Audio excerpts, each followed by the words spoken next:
काला जादू। अपने बेटे ऋषु के माथे से टपकते हुए पसीने को देखकर सविता की हालत खराब हो गई। ऐसा आज पहली बार नहीं हुआ जब ऋषु नींद से घबरा कर जागा है। हाय मेरा बच्चा, न जाने किसकी नजर लग गई है तुझे।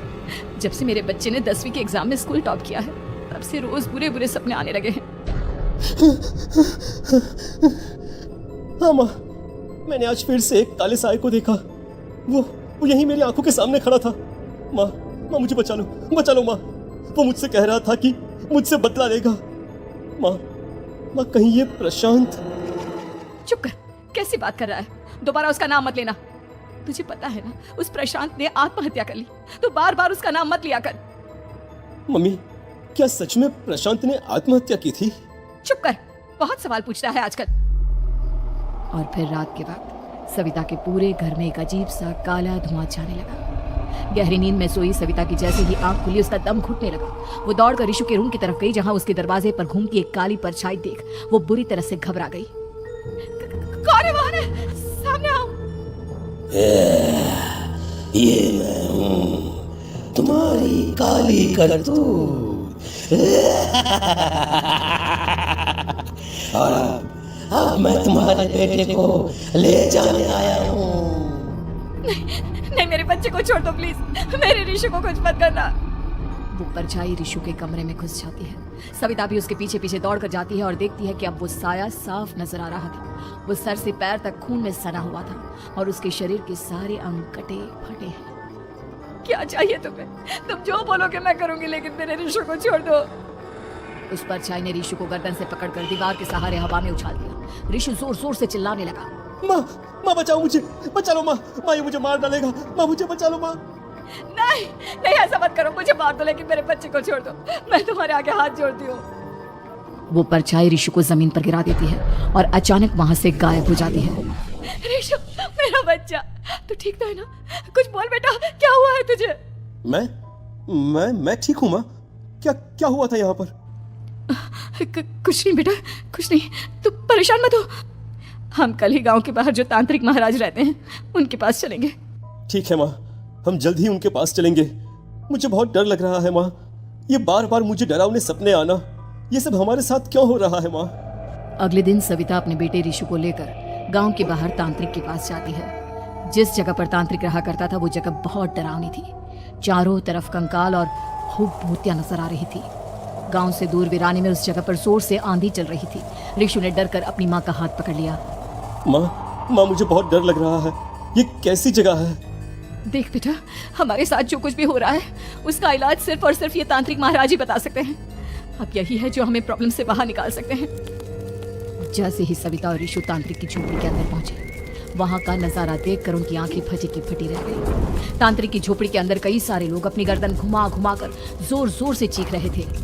कौन हो तुम और यहाँ क्यों आई हो? महाराज, मेरे बेटे को कुछ दिनों से एक डरावनी काली परछाई नजर आती है और कल रात उसने मेरे बेटे पर हमला भी कर दिया।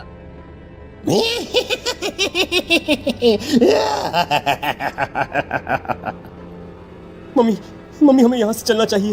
ये जगह मुझे ठीक नहीं लगती। नहीं बेटा, ऐसा नहीं कहते। रुक जाओ, 2 मिनट के लिए रुक जाओ। क्या कहा? काली परछाई? अरे बेटे पर किसी काली परछाई ने हमला किया?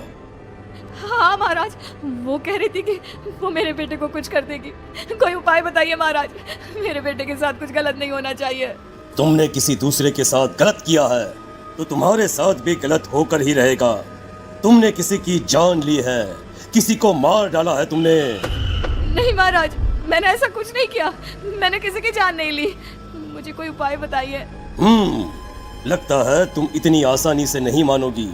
मैं तुम्हें अभी उस काली परछाई से मिलवा देता हूँ और वही सारा सच तुम्हारे सामने लेकर आएगा। सविता और ऋषु ने डर के मारे अपनी आंखें बंद कर ली। तभी अचानक तांत्रिक की झोपड़ी में अजीबोगरीब आवाजें गूंजने लगी। सविता और ऋषु बुरी तरह से कांप रहे थे। आंखें खोलो और अपने सामने देखो। क्या यही है वो जिससे तुम कल रात को मिली थी? बताओ मुझे। हाँ, इसने कल रात मेरे बेटे के ऊपर हमला किया था। ये उसी लड़के की भटकती हुई आत्मा है जिसे कुछ दिन पहले तुमने मार डाला था। मम्मी ये महाराज क्या कह रहे हैं? क्या सच में आपने किसी की जान ली है, किसी को मार डाला है? अगर हाँ तो बताइए ना मम्मी, किसको मारा है आपने? किसको?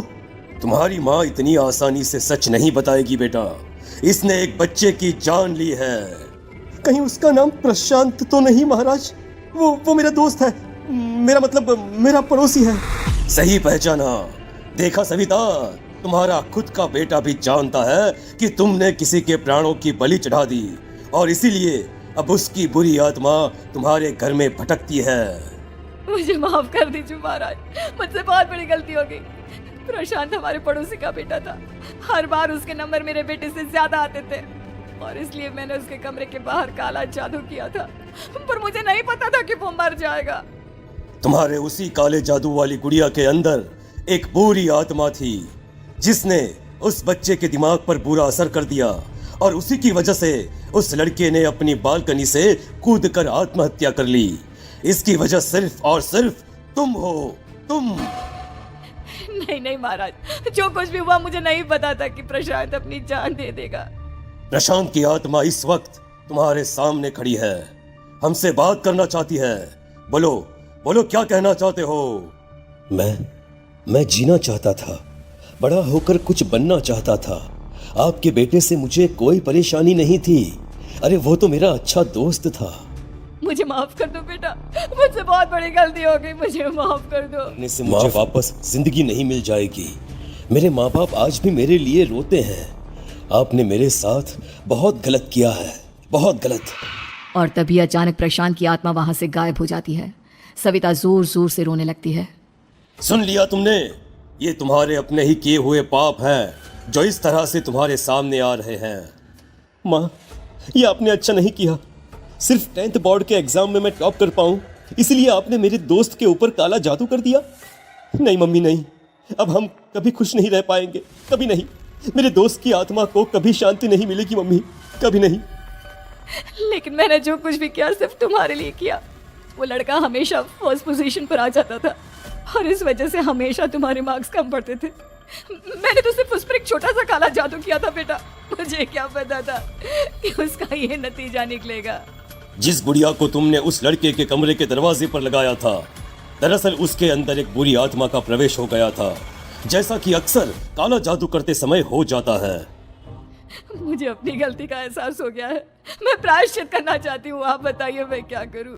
प्रशांत के घर जाकर उस काली गुड़िया को वहां से निकालकर यहाँ लेकर आओ। मैं उसे आग में जलाकर राख कर दूंगा और उसके बाद प्रशांत की आत्मा को हमेशा के लिए मुक्ति मिल जाएगी। अगली रात सविता चुपचाप अपने पड़ोसी प्रशांत के घर जाती है।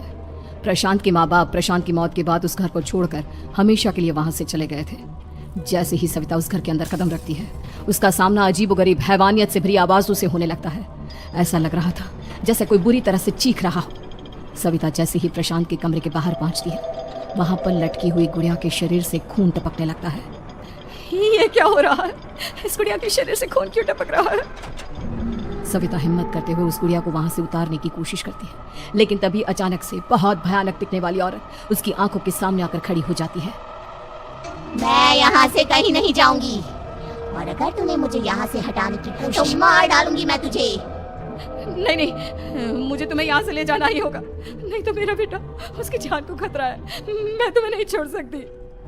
अगर तुम्हारे अंदर हिम्मत है तो मुझे इस घर से बाहर ले जाकर दिखाओ। और ऐसा कहकर वो औरत सविता के ऊपर हमला कर देती है और उसे हवा में उछाल उछाल कर जमीन पर पटकती है। लेकिन तभी अचानक मौका देखकर सविता अपने हाथ में ली हुई सुई उसके हाथ में चुभो देती है। हाथ में सुई लगते ही वो औरत जमीन पर तड़पने लगती है। ये क्या किया तूने? ये क्या कर दिया? तुझे ऐसा नहीं करना चाहिए था। तांत्रिक ने मुझे कहा था कि तुझसे जीतने का सिर्फ यही एक तरीका है जिससे मैं अपने पापों का प्रायश्चित कर सकती हूँ और अपने बेटे की जान बचा सकती हूँ। और उसके बाद वो डरावनी दिखने वाली औरत एक छोटी सी जादुई गुड़िया में तब्दील हो गई और सविता ने उसे ले जाकर तांत्रिक को दे दिया। तांत्रिक ने जादुई गुड़िया को आग के हवाले कर दिया।